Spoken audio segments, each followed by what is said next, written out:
श्रीगोपाल सहस्रनाम स्तोत्रम् ध्यानम्। कस्तूरी तिलकं ललाटपटले वक्षस्थले कौस्तुभम्, नासाग्रे वरमौक्तिकं करतले वेणुः करे कङ्कणम्, सर्वाङ्गे हरिचन्दनं सुललितं कण्ठे च मुक्तावली, गोपस्त्री परिवेष्टितो विजयते गोपालचूडामणिः।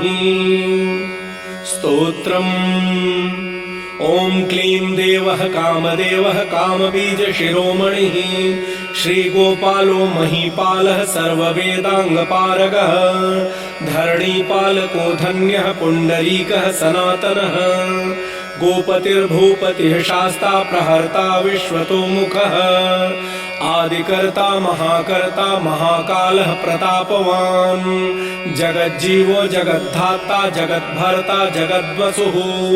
मत्स्यो भीमः कुहूभर्ता हर्ता वाराहमूर्तिमान्, नारायणो हृषीकेशो गोविन्दो गरुडध्वजः,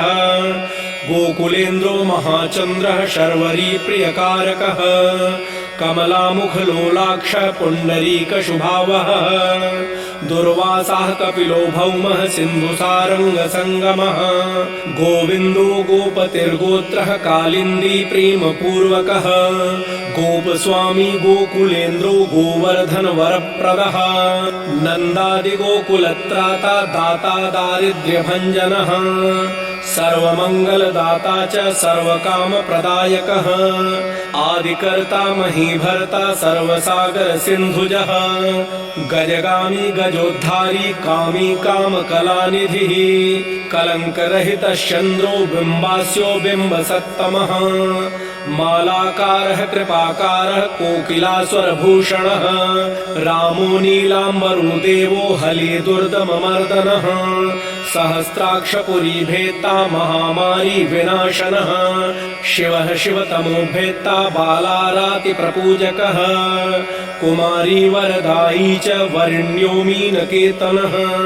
नरो नारायणो धीरो राधापतिरुदारधीः, श्रीपतिः श्रीनिधिः श्रीमान् मापतिः प्रतिराजः,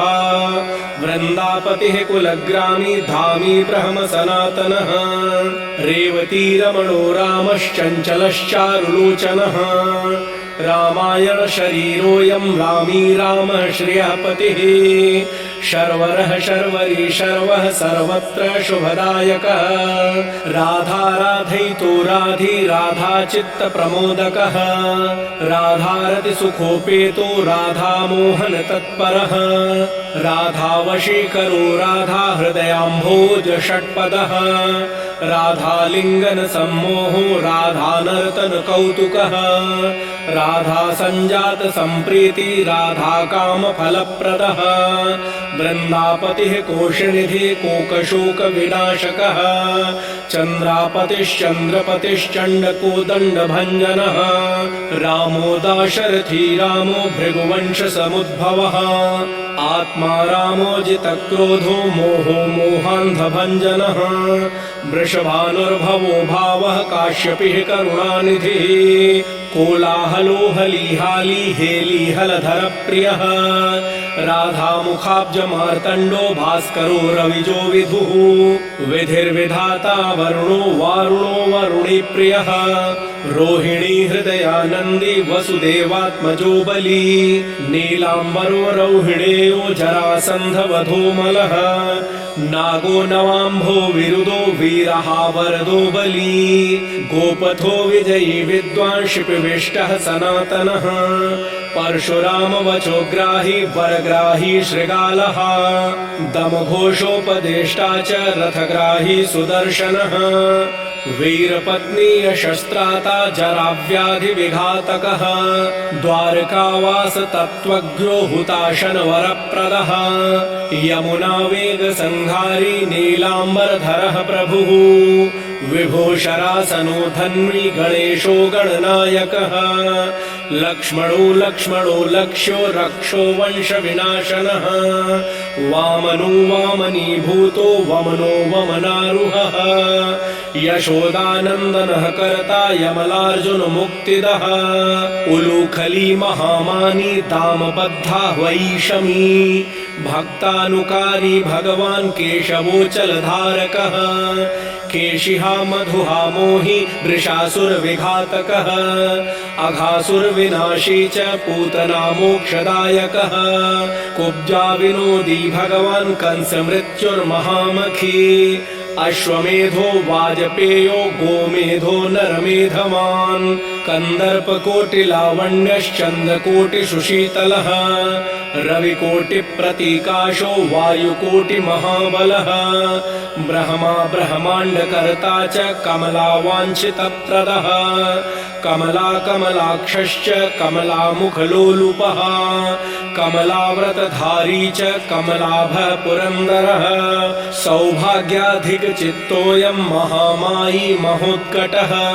तारकारिः सुरत्राता मारीच क्षोभकारकः विश्वामित्रप्रियो दान्तो रामो राजीवलोचनः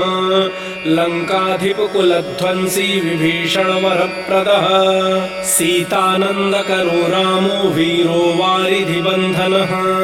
खरदूषणसंहारी साकेतपुरवासनः चन्द्रावलीपतिः कूलः केशीकंसवधूमरः माधवो मधुहा माध्वी माध्वीको माधवो मधुः मुञ्जाटवी गाहमानो धेनुकारिर्धरात्मजः वंशीवटविहारी च गोवर्धनवनाश्रयः तथा तालवनोद्देशी भण्डारी वनशङ्खः तृणावर्तकथाकारी वृषभानुसुतापतिः राधाप्राणसमो राधा वदनाब्ज मधुव्रतः गोपरञ्जनदैवज्ञो लीलाकमलपूजितः क्रीडाकमलसन्दोहो गोपिकाप्रीतिरञ्जनः रञ्जको रञ्जनो रङ्गो रङ्गीरङ्गमहीरुहः कामः कामारिभक्तोऽयं पुराणपुरुषः कविः नारदो देवलो भीमो बालो बालमुखाम्बुजः अम्बुजो ब्रह्मसाक्षी च योगी दत्तवरो मुनिः ऋषभः पर्वतो ग्रामो नन्दी पवनवल्लभः पद्मनाभः सुरज्येष्ठो ब्रह्मा रुद्रो हि भूषितः गणानां त्राणकर्ता च गणेशो ग्रहिलो ग्रही गणाश्रयो गणाध्यक्षः क्रोडीकृतजगत्त्रयः यादवेन्द्रो द्वारकेन्द्रो मथुरावल्लभो धुरी भ्रमरः कुन्तली कुन्ती सुतरक्षी महामखी यमुना वरदाता च काश्यपस्य वरप्रदः शङ्खचूडवधोत्तामो गोपीरक्षणतत्परः पाञ्चजन्यकरो रामी त्रिरामी वनजोज्जयः फाल्गुनः फाल्गुनः सखो विराधवधकारकः रुक्मिणी प्राणनाथश्च सत्यभामां प्रियङ्करः कल्पवृक्षो महावृक्षो दानवृक्षो महाफलः अंकुशो भूसुरो भामो भामको भ्रामको हरिः सरलः शाश्वतो वीरो यदुवंशी शिवात्मकः प्रद्युम्नो बलकर्ता च प्रहर्ता दैत्यः प्रभुः महाधनो महावीरो वनमाला विभूषणः तुलसीदाम शोभाढ्यो जालसन्धर विनाशनः शूरः सूर्यो मृकण्डश्च भास्करो विश्वपूजितः रविस्तमोहावहनिश्च वाडवो वडवानलः दैत्यदर्पविनाशी च गरुडो गरुडाग्रजः गोपीनाथो महीनाथो वृन्दानाथो वरूधकः प्रपञ्ची पञ्चरूपश्च लतागुल्मश्च गोपतिः गङ्गा च यमुना रूपो गोदावेत्रवती तथा कावेरी नर्मदा तापी गण्डकी सरयूस्तथा राजसस्तामसः सत्त्वी सर्वाङ्गी सर्वलोचनः सुधामयोऽमृतमयो योगिनी वल्लभः शिवः बुद्धो बुद्धिमतां श्रेष्ठो विष्णुर्जिष्णुः शचीपतिः वंशी वंशधरो लोको विलोको मोहनाशनः रवरावो रवो रावो बालो बालबलाहकः शिवो रुद्रो नलो नीलो लाङ्गलीलङ्गलाश्रयः पारदः पावनो हंसो हंसारूढो जगत्पतिः मोहिनी मोहनो मायी महामायो महामखी वृषो वृषाकपिः कालः काली दमनकारकः कुब्जा भाग्यप्रदो वीरो रजकक्षयकारकः कोमलो वारुणो राजा जलको जलधारकः हारकः सर्वपापघ्नः परमेष्ठी पितामहः खड्गधारी कृपाकारी राधारमण सुन्दरः द्वादशारण्य संभोगी शेषनाग फणालयः कामः श्यामः सुखः श्रीतः श्रीपतिः श्रीनिधिः कृतिः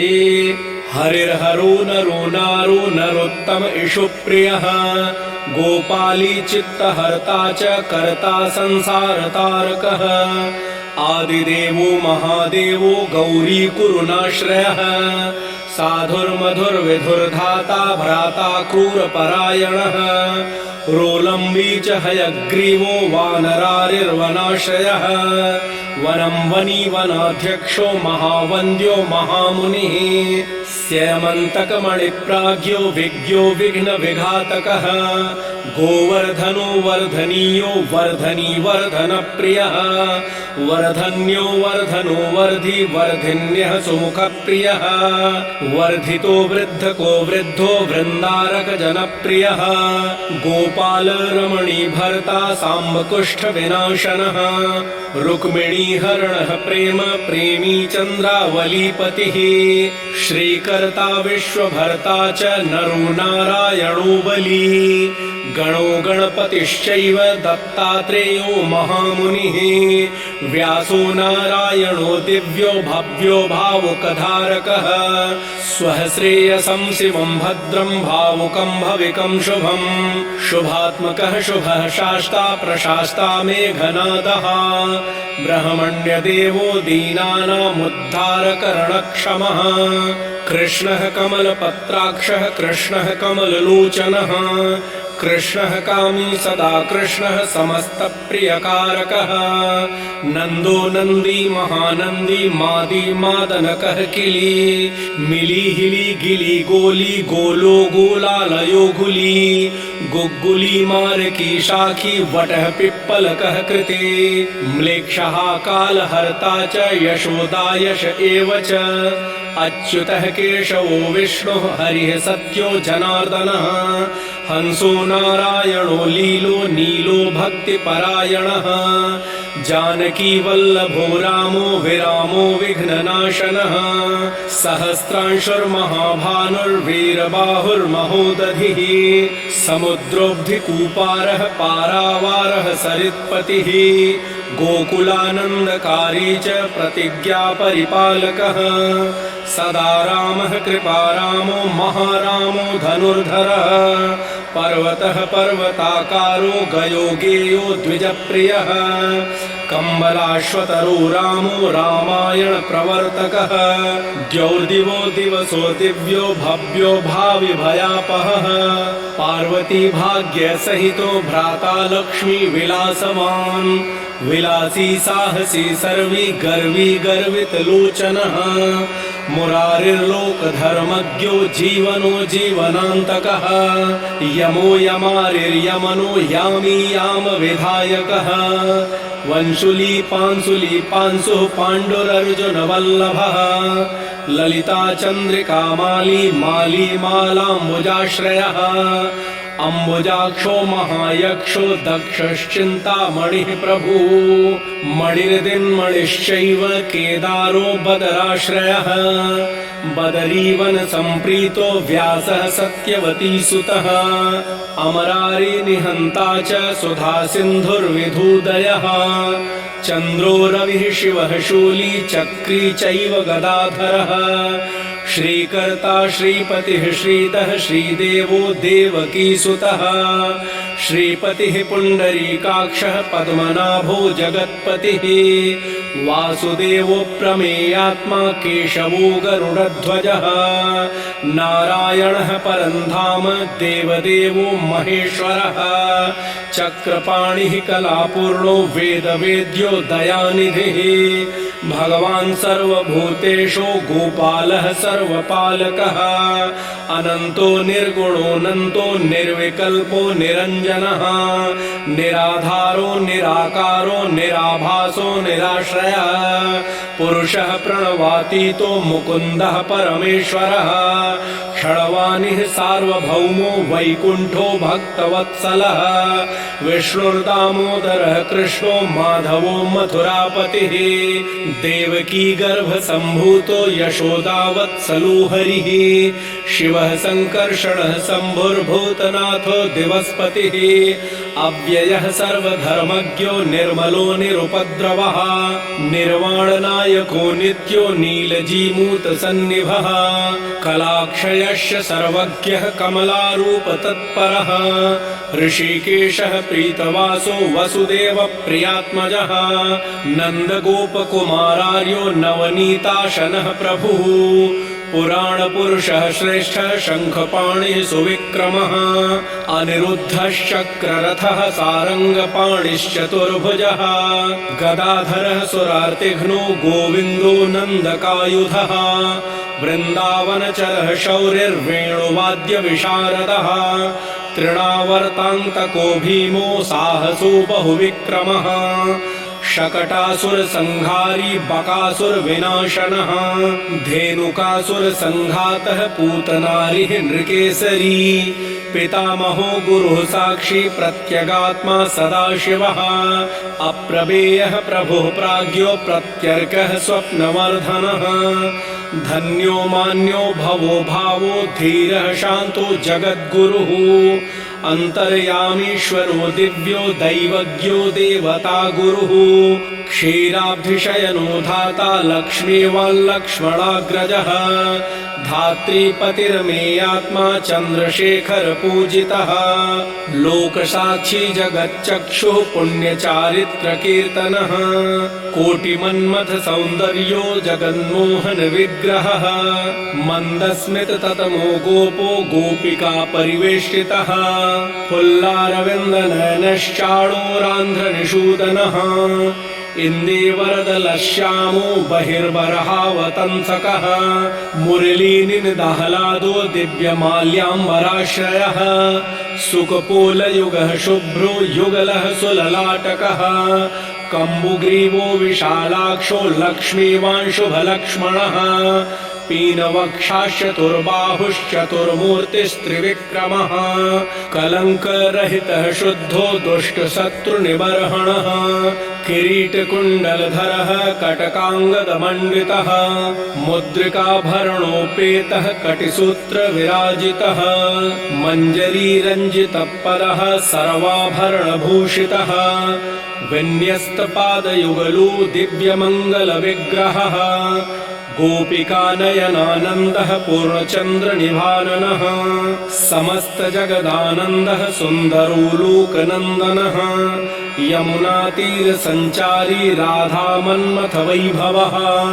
गोपनारी प्रियोतान्तो गोपीवस्त्रापहारकः शृङ्गारमूर्तिः श्रीधाम तारको मूलकारणम्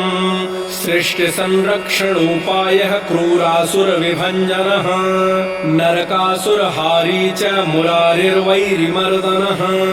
आदितेयप्रियो दैत्य भीकरश्चेन्दुशेखरः जरासन्धकुलध्वंसी कंसारातिः सुविक्रमः पुण्यश्लोकः कीर्तनीयो यादवेन्द्रो जगन्नुतः रुक्मिणीरमणः सत्यभामा जाम्बवती प्रियः मित्रविन्दाग्नजीति लक्ष्मणा समुपासितः सुधाकरकुले जातो अनन्तप्रबलविक्रमः सर्वसौभाग्यसम्पन्नो द्वारिकायामुपस्थितः भद्रासूर्यसुतानाथो लीलामानुषविग्रहः सहस्रषोडशस्त्रीषु भोगमोक्षैकदायकः वेदान्तवेद्यः संवेद्यो वैद्यब्रह्माण्डनायकः गोवर्धनधरो नाथः सर्वजीवदयापरः मूर्तिमान् सर्वभूतात्मा आर्तत्राणपरायणः सर्वज्ञः सर्वसुलभः सर्वशास्त्रविशारदः षड्गुणैश्वर्यसम्पन्नः पूर्णकामो धुरन्धरः महानुभावः कैवल्यदायको लोकनायकः आदिमध्यान्तरहितः शुद्धसात्विकविग्रहः असमानः समस्तात्मा शरणागतवत्सलः उत्पत्तिस्थितिसंहार कारणं सर्वकारणं गम्भीरः सर्वभावज्ञः सच्चिदानन्दविग्रहः विश्वक्सेनः सत्यसन्धः सत्यवान् सत्यविक्रमः सत्यव्रतः सत्यसंज्ञः सर्वधर्मपरायणः आपन्नार्तिप्रशमनो द्रौपदी मानरक्षकः कन्दर्पजनकः प्राज्ञो जगन्नाटकवैभवः भक्तिवश्यो गुणातीतः सर्वैश्वर्यप्रदायकः दमघोषसुतद्वेषी बाणबाहुविखण्डनः भीष्मभक्तिप्रदो दिव्यः कौरवान्वयनाशनः कौन्तेय प्रियबन्धुश्च पार्थस्यन्द्यनसारथिः नारसिंहो महावीरः स्तम्भजातो महाबलः प्रह्लादवरदः सत्यो देवपूज्यो भयङ्करः उपेन्द्र इन्द्रावरजो वामनो बलिबन्धनः गजेन्द्रवरदः स्वामी सर्वदेव नमस्कृतः शेषपर्यङ्कशयनो वैनतेयरथो जयी अव्याहतबलैश्वर्यसम्पन्नः पूर्णमानसः योगेश्वरेश्वरः साक्षी क्षेत्रज्ञो ज्ञानदायकः योगिहृत्पङ्कजावासो योगमाया समन्वितः नादबिन्दुकलातीतश्चतुर्वर्गफलप्रदः शुषुम्णामार्गसञ्चारी देहस्यान्तरसंस्थितः देहेन्द्रियमनः प्राणसाक्षी चेतः प्रसादकः सूक्ष्मः सर्वगतो देही ज्ञानदर्पणगोचरः तत्त्वत्रायात्मको व्यक्तः कुण्डली समुपाश्रितः ब्रह्मण्यः सर्वधर्मज्ञः शान्तो दान्तो गतक्लमः श्रीनिवासः सदानन्दो विश्वमूर्तिर्महाप्रभुः सहस्रशीर्षा पुरुषः सहस्राक्षः सहस्रपात् समस्तभुवनाधारः समस्तप्राणरक्षकः समस्तसर्वभावज्ञो गोपिका प्राणवल्लभः नित्योत्सवो नित्यसौख्यो नित्यश्रीनित्यमङ्गलः व्यूहार्चितो जगन्नाथः श्रीवैकुण्ठपुराधिपः पूर्णानन्दघनीभूतो गोपवेशधरो हरिः कलापकुसुमश्यामः कोमलः शान्तिविग्रहः गोपाङ्गनावृतोऽनन्तो वृन्दावनसमाश्रयः वेणुवादरतः श्रेष्ठो देवानां हितकारकः